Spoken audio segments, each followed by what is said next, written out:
भगवान राम की मृत्यु।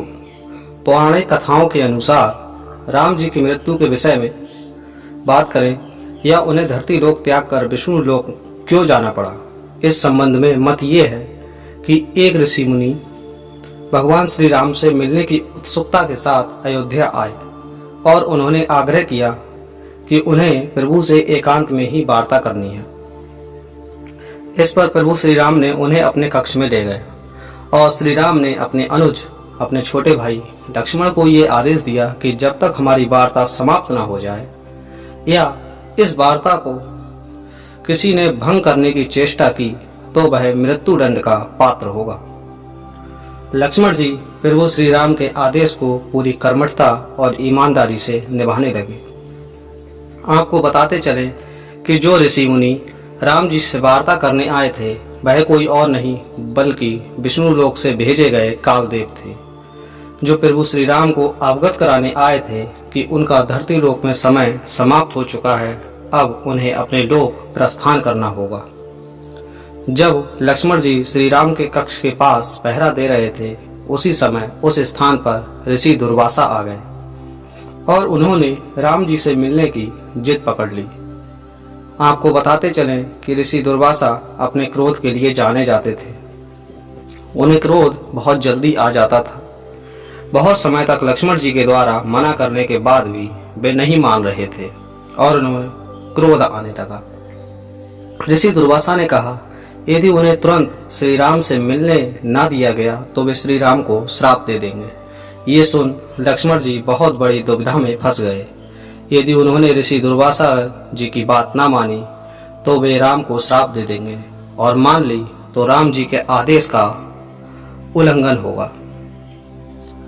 पर लक्ष्मण जी ने अपने प्राणों की तनिक भी चिंता ना करते हुए उन्हें जाने की अनुमति दे दी, जिसके पश्चात कक्ष में चल रही वार्ता में विघ्न पड़ गया।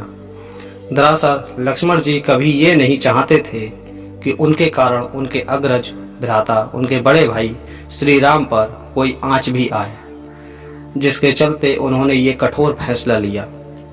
श्री राम ये दृश्य देख बहुत व्यथित हो उठे और धर्म संकट में पड़ गए, पर उनके वचन का मान रखने के कारण लक्ष्मण जी को मृत्यु दंड न देकर उन्होंने देश निकाला घोषित कर दिया और उस समय देश निकाला मृत्यु दंड के समान ही माना जाता था। पर लक्ष्मण जी अभी तक की यात्रा में लक्ष्मण जी ने श्री राम और माता सीता का साथ कभी नहीं छोड़ा, जिस कारण उन्होंने इस धरती को त्याग करने का निर्णय ले लिया और उन्होंने सरयू नदी जाकर उन्होंने ये पुकार लगाई कि उन्हें इस संसार से मुक्ति चाहिए। इतना कहते वे नदी के अंदर चले गए और जिस तरह उनके इस जीवन का समापन हो गया और वे विश्व लोक का त्याग कर विष्णु लोक में चले गए और वहां जाकर अनंत शेष के रूप में शेषनाग के रूप में परिवर्तित हो गए। श्री राम अपने अनुज लक्ष्मण के बलिदान के बाद पूरी तरह टूट गए, मानो एक पल में उनका सब कुछ छिन गया हो। प्रभु राम का इस मानव संसार से मन उठ गया।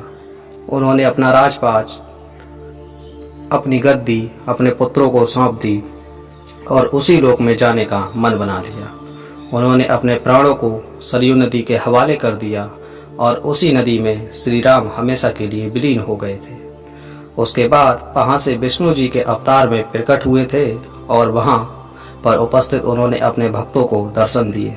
श्री राम ने अपने मनुष्य रूप का त्याग कर अपने वास्तविक रूप का धारण किया और वैकुंठ धाम की ओर गमन कर गए।